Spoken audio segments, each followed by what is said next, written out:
Okay, so welcome back to what we will make the final session. So we'll combine the last two sessions as we work through. I'm going to be two people in this session, which should be fun for all of us. So I'm going to take on Simon Margison's role, but in a very much shorter and I'm sure less illuminating version by offering some initial thoughts on the two very thought-provoking papers that we had before.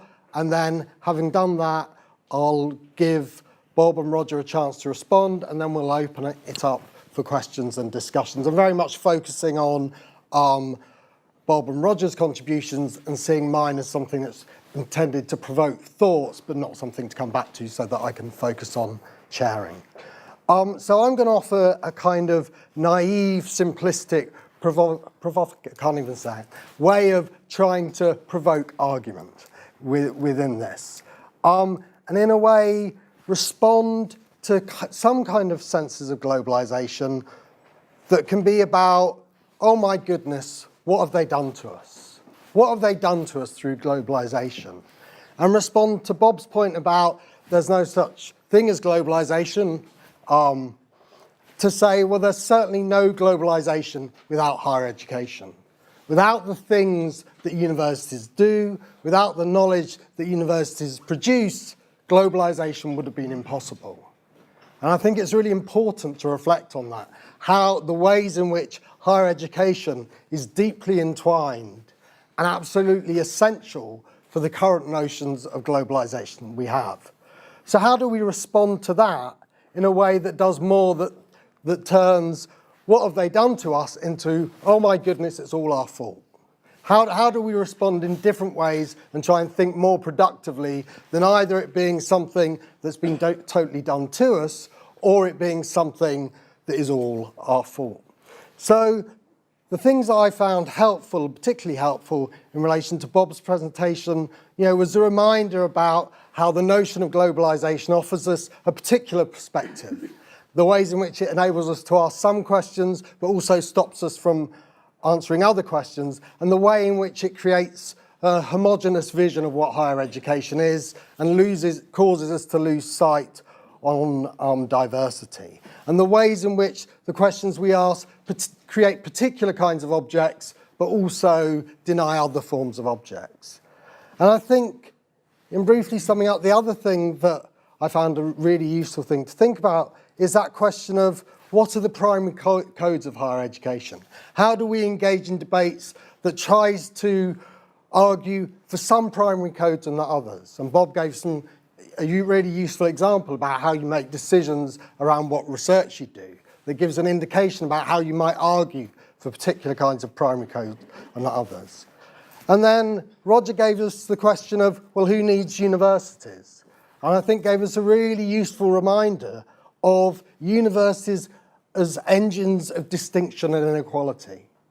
Again, coming back to these questions about is not what's being done to us, but one of the crucial functions of higher education institutions is to create distinction, is to create some people and not others, and how that relates to the kind of populism that Roger was talking about. I think I'd had a slightly different view on that populism. I don't think it's just about disinterested knowledge. For me, it's a toxic combination of elitism and disinterested knowledge. It's the toxic combination of saying there are some special people who know, and they have knowledge that is better than other people's knowledge. Not to say that all knowledge is equal, but to position that knowledge in relation to particular kinds of special people, for me, is the thing that I find most problematic in that.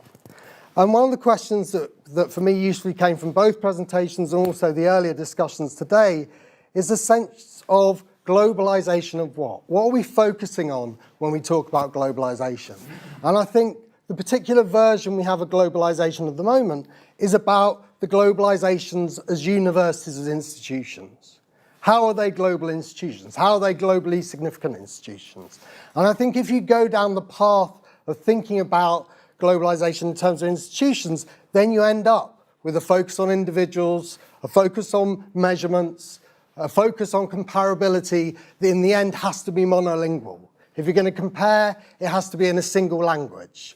whether that's a language of numbers, whether that's a particular language in terms of English or another language, but it's always pushing. Comparability always pushes you to single languages. And it also pushes you towards genericism, so talking generally about knowledge rather than specifically about knowledge.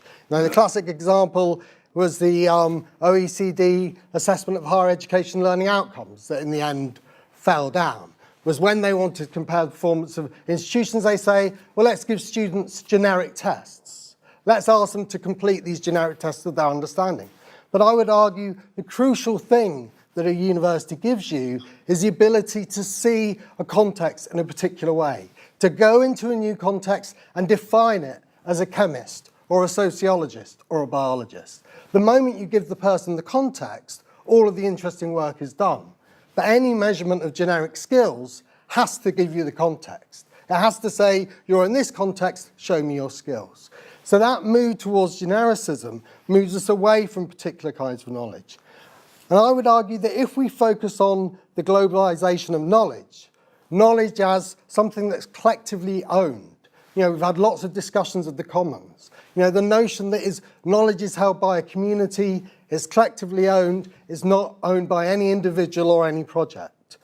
And that what we focus then, if we focus on knowledge as something that's collective, when we focus on globalization in those terms, we might focus more on co-creation rather than measurement. How do we create that knowledge together? How do we take language from English and bring it into discussions with how do we take knowledge in English and bring it into discussions with knowledge in Japanese? How do we actually have lots of different multilingual creations of knowledge rather than a single version of knowledge? And how does that lead to a focus on diversity rather than a focus on comparability? As I said, it is naive. What I'm offering is a naive, another simplification. But my sense is from the discussions we had today is a sense that all the while you focus on individual institutions and how they're global, you end up caught in a discussion of measurement and comparability. And if there's a way of focusing on the collective nature of knowledge, then that might offer a way of thinking about diversity, co-creation, and something that's central to the university. The primary code, as Bob called it, being about creating knowledge, sharing knowledge in a non-elite way, enabling all communities to come to know in a powerful discussion of higher education, rather than talking about which is the leading global higher education institution. So that's my response to the two very thought-provoking papers we've had. I'll give first Bob and then Roger a chance to respond to that or respond to other thoughts, and then we'll move to questions. So Bob. Okay, thank you, Paul. I think I want to make 4 comments. No globalization without higher education. I said that globalization was multiform.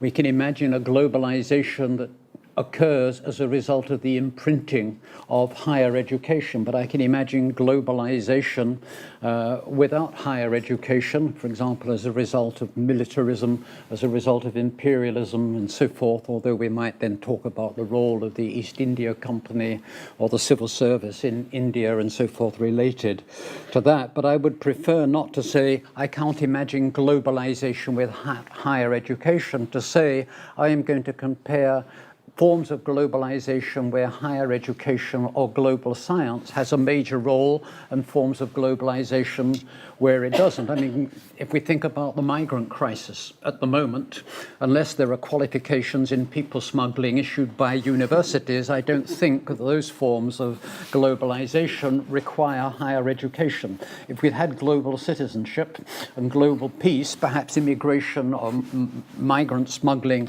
wouldn't be necessary. So I prefer to hold on to my notion of multiform and then compare forms of globalization that are more or less impacted by higher education or that.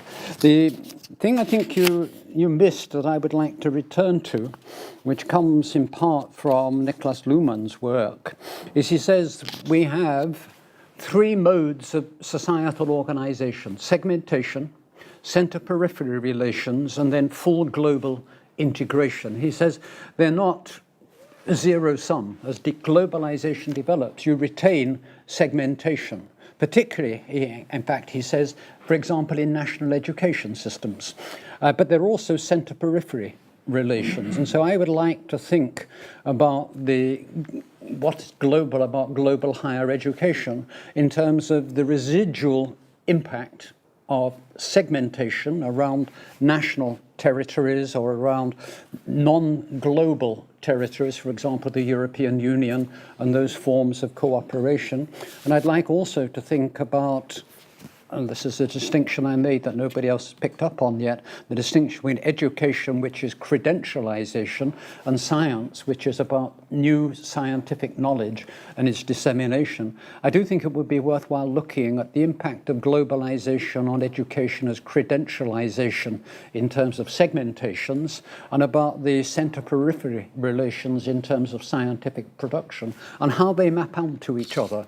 Why do we think that Harvard or MIT or Stanford are leading institutions? Is it because they provide the best credentials? When in a way they do, but those credentials are a brand that you can sell. Or is it that they produce the best science? And if they do, is that because they're based in the United States, or because they have the purchasing power to buy mathematicians from Singapore and Korea, software engineers from India, increasing Chinese medical researchers, and so forth? And what are we looking at when we think about globalization in terms of residual segmentations or center-periphery relations?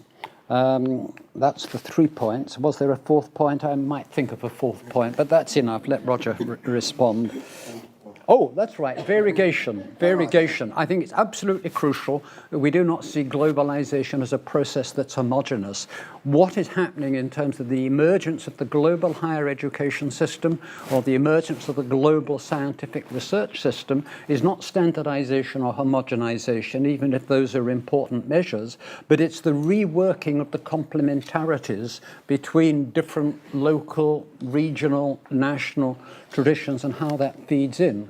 We heard about Lancaster University as a global university, a global player, globally significant. We're also involved in the N8, which is the research-intensive 8 universities in the north. Is that related? Yes, it is, because by getting involved with the N8, we boost our research output, which raises our impact in the UK, which raises our impact globally. So it's important to look about how different processes on different scales, different forms of networking have a global impact, but then in turn feedback in that we're a very competitive player now in the N8 compared with Liverpool John Moores University or Liverpool Hope University. I mention those because they're not research-intensive universities as far as I'm aware, and therefore not involved in the N8. But it's important not to think that we only need to look at one scale. It's the interaction, the feedbacks, the contradictions between the multiplicity of different processes that could contribute to globalization or undermine it. There we are. That was my fourth point, and now I can shut up for a while. Thank you. Roger. Okay, thanks. I mean, I wanted to talk about forms of attestation of knowledge, and do we need common forms? And that then, I think, if we're talking about global knowledges, that takes us really into discussions of, crudely, whether what we call formal attestation is a Eurocentric concept. That there can be a different kind of attestation of knowledge that we don't even recognize. That the attestation might take place in practice rather than in confirmation and so on. So, and I think that's a deeply interesting and kind of troubling thing. So is disinterestedness a Eurocentric concept? And then, in terms of the Bob's final point, then, what are the N8 competitions productive of, and for whom, within this university? Is it a formality that it's necessary to run by the research office?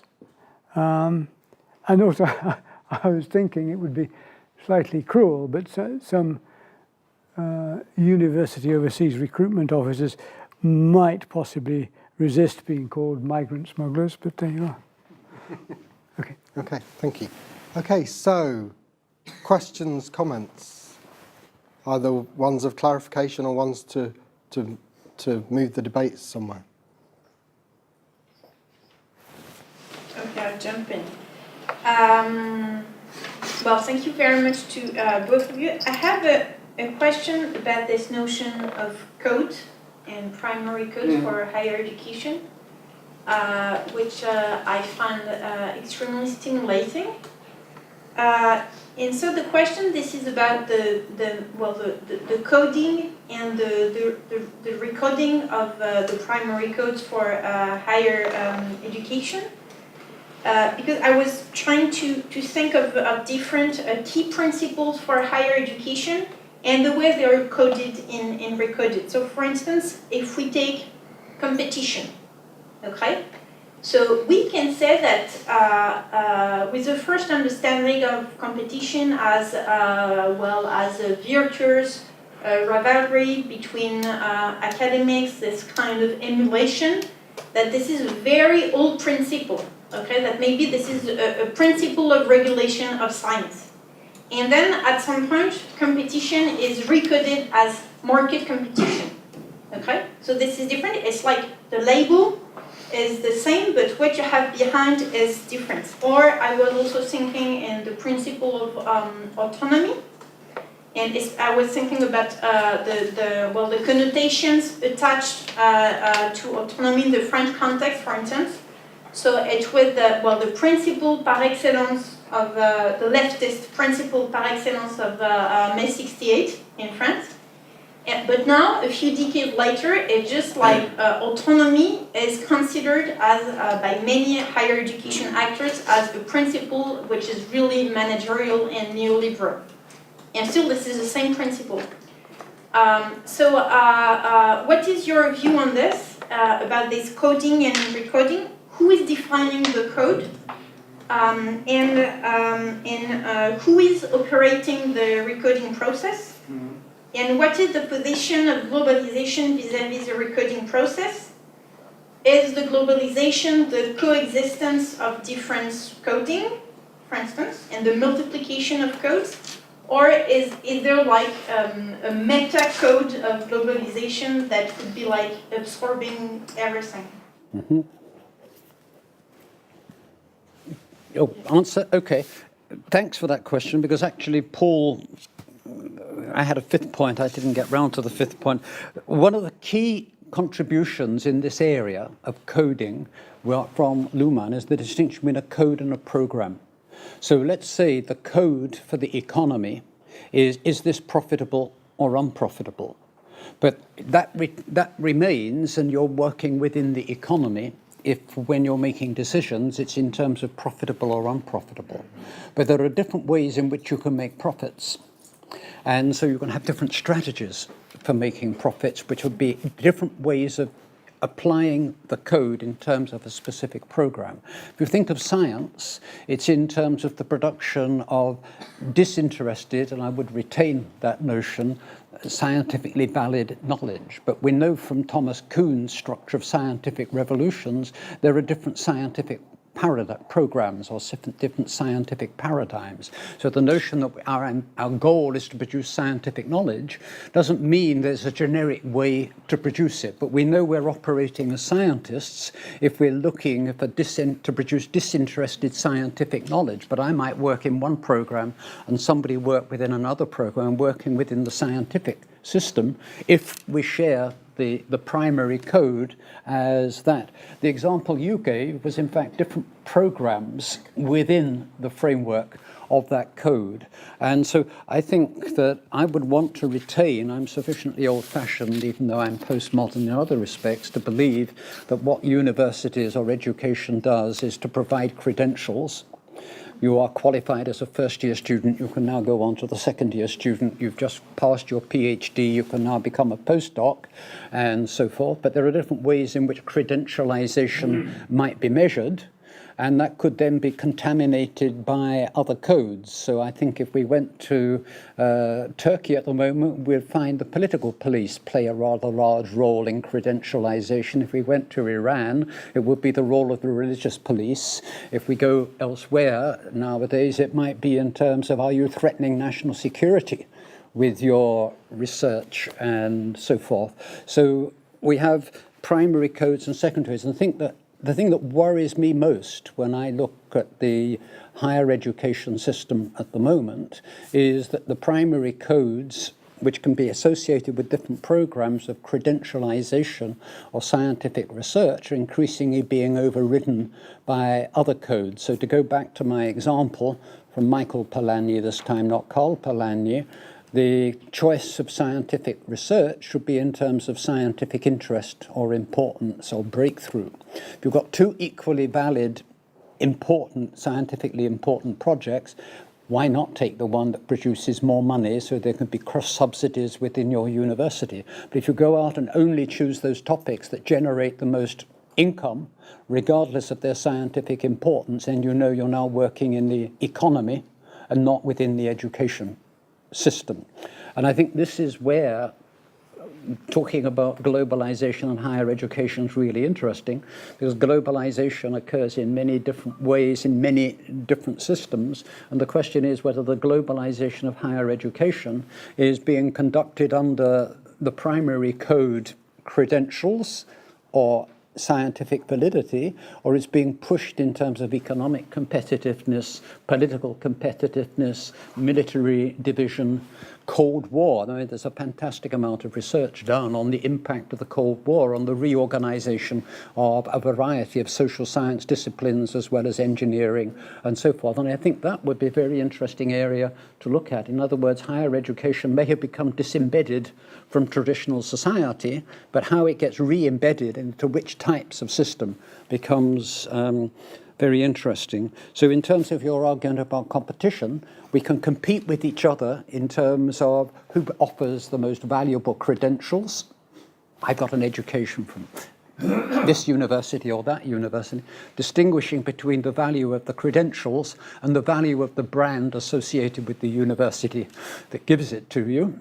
And anybody who's ever studied at the LSE will tell you it's a brand that they purchase, not a credential, although they may be linked. And likewise in terms of education. So the example you gave in terms of competition, the different programs of how to compete. And I think what we're seeing is how the program of competition, as opposed to the code competitive, uncompetitive, is being reworked. But again, I talk too much, so I'm going to stop.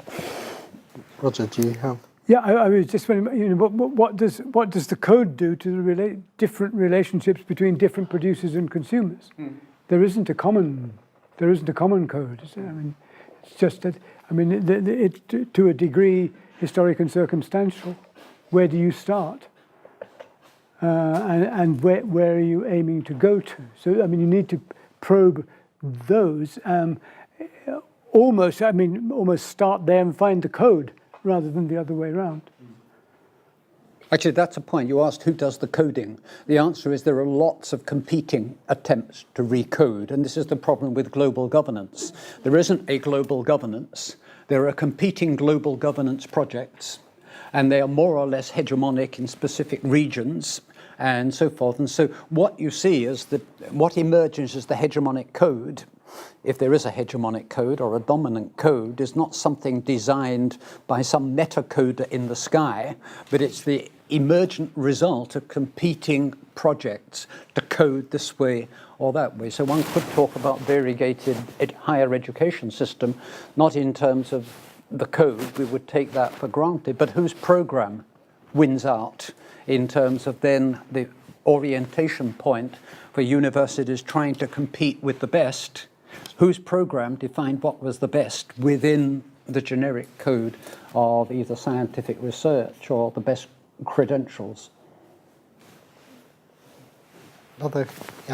So two questions, one for Bob and one for Roger. So first for Bob, just to follow up on that, really interesting that you introduced the concept of disembedding universities and higher education.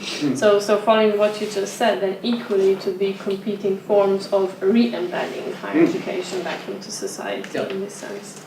And then for Roger, you mentioned at some point how the globe, and you said it's dangerous to view it this way, but basically how the global is seen as an escalator for the local to catch up. Often, and this also reminded me of the panel discussion we had about how global is also always romantically viewed as something positive. So I was just wondering if you can comment a bit on that, whether you were, what were you talking about? Was it the economic dimension in the sense of domination of economic as a form of political, or is it something else? How is the global a kind of escalator? Did you? Yeah. So you mentioned in your talk somewhere that the global is often understood as an escalator for the local to catch up. Yeah, in terms of higher education, I would argue that taking a European perspective, the disembedding of universities was above all disembedding from the influence of religion, and the secularization of universities in varying forms, but then there is a struggle about how you re-embed. So the whole competitiveness discourse and the knowledge-based economy discourse is trying to re-embed the university system back into a particular dominance of profit-oriented, market-mediated accumulation. But if I were to go to, let's say, immediate post-war Taiwan or South Korea after the civil war there, then how does the education system serve the interests of a military dictatorship which is very, very strongly concerned with national security? Why did they give so much primacy to STEM subjects and not much to teaching of sociology or the arts and the humanities and so forth, and how post-democratization, the curriculum changes as there's more autonomy from universities, from the national security state. Looking at what's happening in Turkey at the moment, and many of my colleagues at METU, Boğaziçi and other universities losing their jobs, not because of anything they teach or anything that they research, because they happen to sign a petition on behalf of a political campaign, but on the basis of their disinterested academic positions. And I gave you another example, which would be the Islamic Republic of Iran, where colleagues of mine from Iran tell me about the importance of the religious police monitoring. And David, you were telling me about China. There's a list of words you're not allowed to mention when you're a visiting scholar teaching in China, for example, Western values. So these are the forms of re-embedding. And there isn't a single form of re-embedding, but competition to hegemonize and therefore modify either the educational system or the scientific system, sometimes productively. We've got a lot of good research out of the Cold War, but that doesn't mean that we should say let's have more Cold Wars or hot wars, but find alternative ways of getting at the same results without having national security as a primary code. Roger. Yeah, thanks. I don't know how I mentioned this, but the idea of a global as escalator suggests there's one way, and that the escalator can move at a particular speed or not. But I don't think we have to think that everybody has to go on the same escalator, even at different speeds. We can leapfrog the escalator. We can go in the lift, and we can overtake the escalator without going through those stages. So there's not a set of automatic stages whereby you move from quotes local to quotes global. And the global is, of course, multiple locals. So There's a question there. Yeah. Apologise in advance, this is a bit messy. I've got 2 points which hopefully will lead to a question. But the first point is, in some ways, to relate the 2 talks. I wondered whether what you were talking about, Roger, was an example of variegated knowledge-based economies, basically, except within a particular place or territory, rather than across the globe. In that, in this case, the variegation is there are those who are credentialised and then maybe go on to well-paid jobs, and then there are those who are not. And this also, of course, within the broader purview of increasingly two-tier labour markets, those which are knowledge jobs, which are going to have a possibility of a decent living, and those that are not. And then this, of course, being very much the background for populism. So that was the first point. And then the second point is, you quoted Carl Hoon about liberals often fail to recognise the privileged positions from which their neutral or rational opinions arise. But I thought you were also getting at the fact that it's not just liberals, but you might even say that there are very strong Western, just simply Eurocentric presumptions in the whole discourse of global citizenship education. In fact, in each of those terms, you can see very strong tacit Western presuppositions about what does education mean, what does citizenship mean, and of course, one of the things that brings up for me is that we were talking about, well, does the history of the university perhaps presage something to which we might return, that the university was born global, maybe that's what we're turning to after a detour through the nation state. But the university is itself a very Western institution, so what institutions of higher learning, the madrasa, for instance, or the the Clan Academy, for instance, in China, what other different models are possible for the futures here? What's interesting about this idea of what your talk, Roger, about global citizenship education is that, as I said, this is a very sort of Western perspective, and yet what's the irony is that this is alienating many Westerners. It is in populism, the populist problem you're talking about is within the West. Of course, this is a situation within the West, no less than it alienates others. And just on this point, last thing to say, and then my question is that the irony is that in Bob's nice graph of the centre of gravity moving across the world, there was a very nice article or presentation a few years ago by a Dutch guy in Sussex, Kees van der Leen. Kees van der Pal. Van der Pal, yes, who talked very nicely about how the irony of the world today is that we are for the first time seeing the centre of gravity in global power move away from the West, and yet at the same time we are not seeing anything like the same level of cultural dominance emerging from other parts of the world. Quite to the contrary, leaders in China now go to Harvard for their MBAs. So the domination of these Western ideas is very much entrenched. It's not like there's a strong cultural competition coming anytime soon in terms of the image of the university.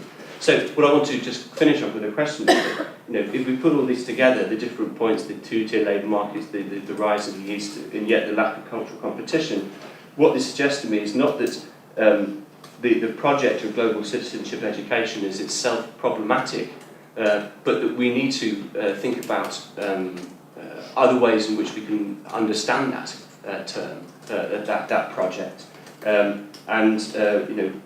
Within this strategic landscape, how can there actually be because this isn't my own field of research, but I can imagine that without the project of global citizenship education,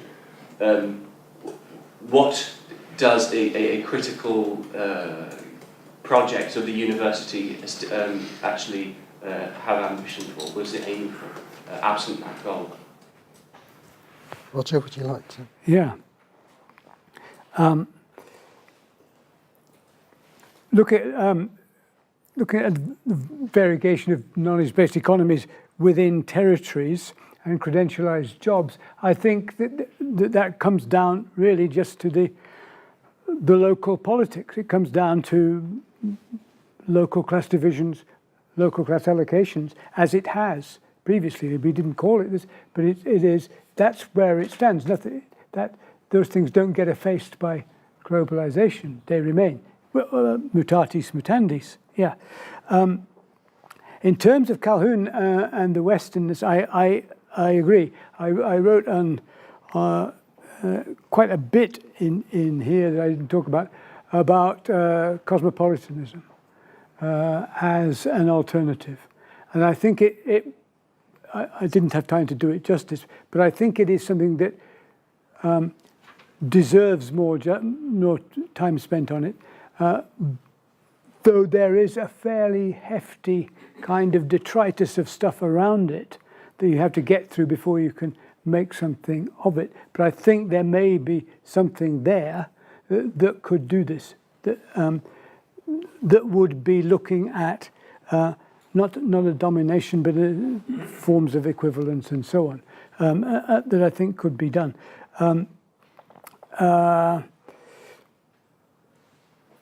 So the global citizenship education is not problematic. Is that, yeah?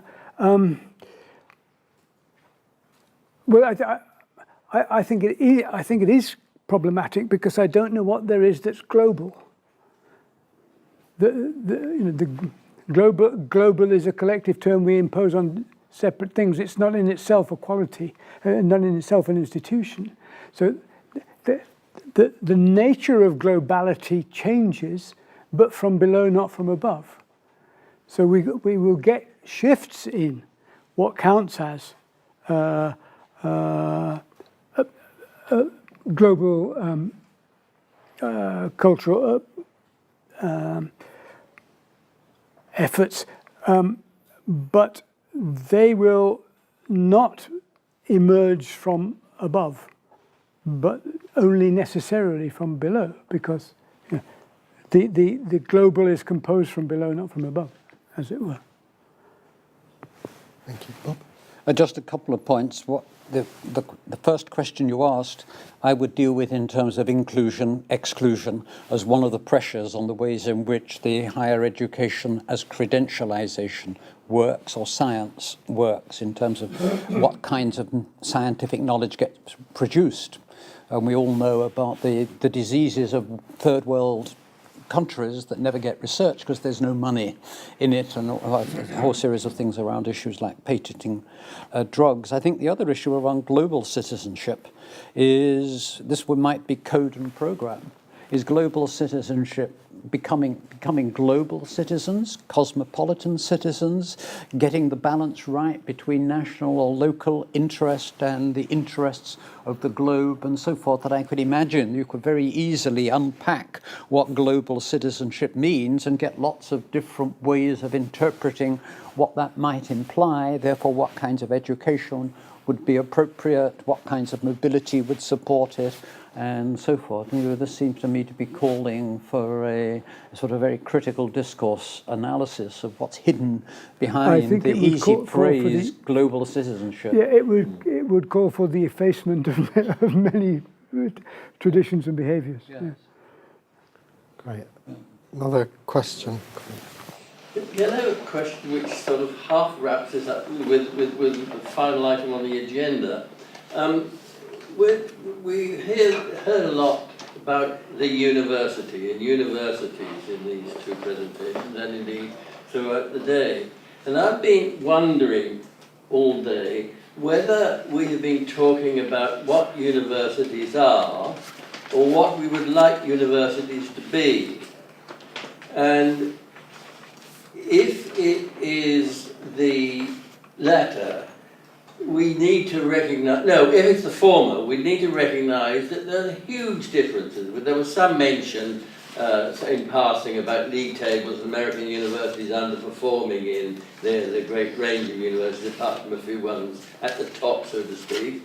And if you look at any indicators of universities in this country, you get the sort of diagram in which there's a bunch, with that clump, there's bunches, and then there's a huge number now, which are right low on whatever you're looking at.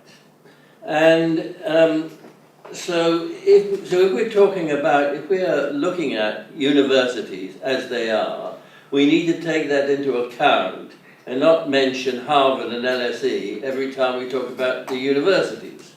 If, on the other hand, we are talking about what we would like universities to be, and this is where it links up with the last item on the agenda, if we talk about what we would like universities to be, are we really talking about higher education research, or are we simply indulging in some form of sophisticated lobbying? Okay, who would like to? They're not mutually exclusive.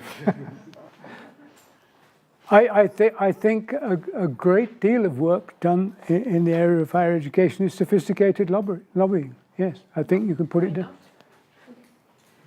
But without declaring its colours.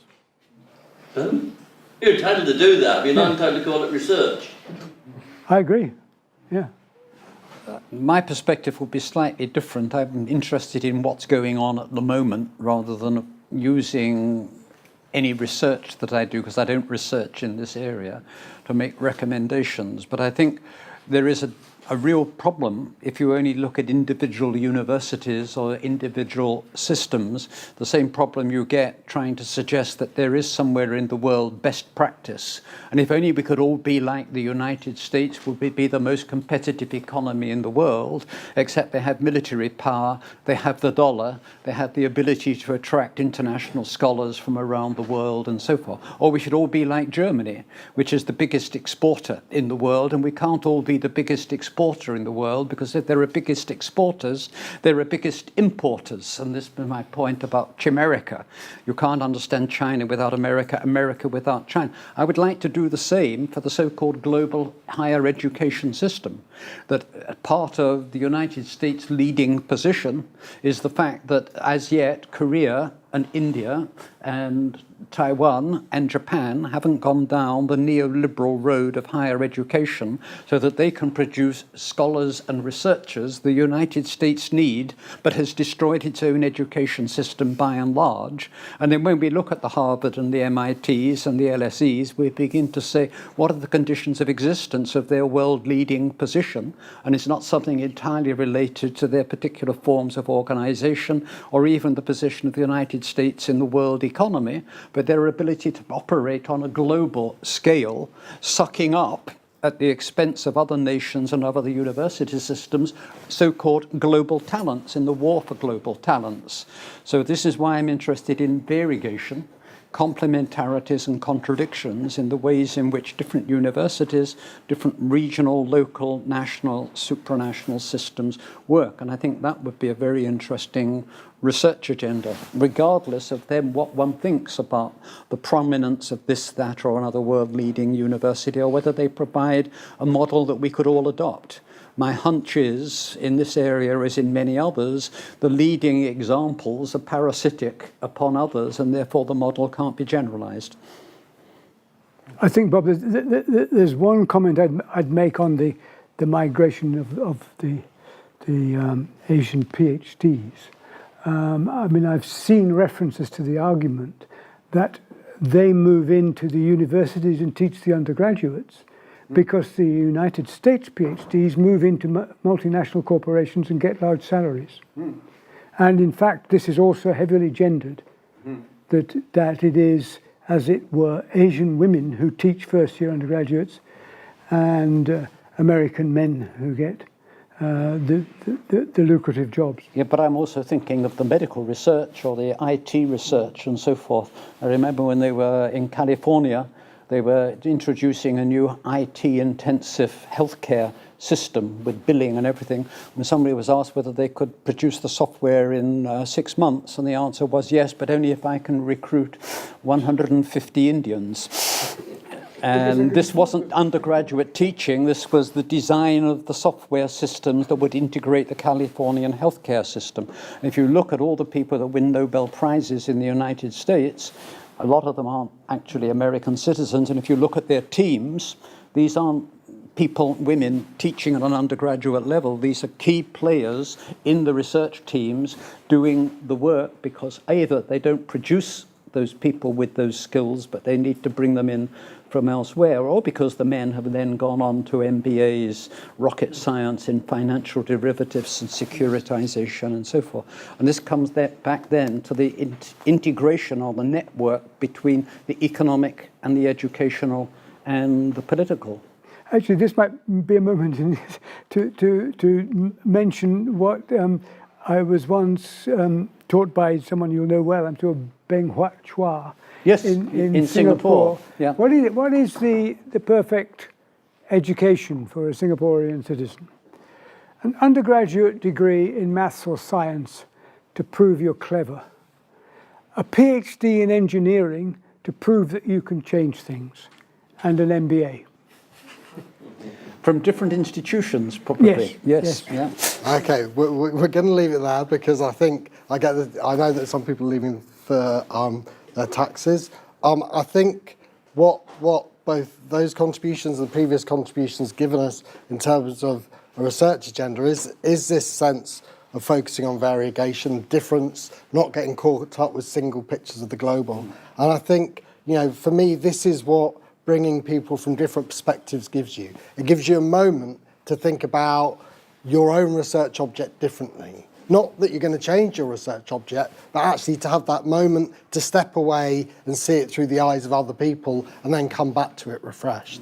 So for me, at the end of the day, my head completely hurts, and that's a really good sign of that sense of how does what I do look through different eyes. So I'd like to thank all of our speakers for their thoughtful engagement and their wonderful contributions. I'd also like to thank all of our chairs for keeping us to time. But a programme like this is very much about the individual contributions, but it's also about the overall design of the day, how the elements are brought together to create a greater whole. And I'd really like to thank Yanya, who was the intellectual force behind today and was the person who brought all of these contributions together and made such a wonderful experience. So thank you to you. And with that, I will wish you safe journeys home and hope to see you again in Lancaster soon. Thank you very much.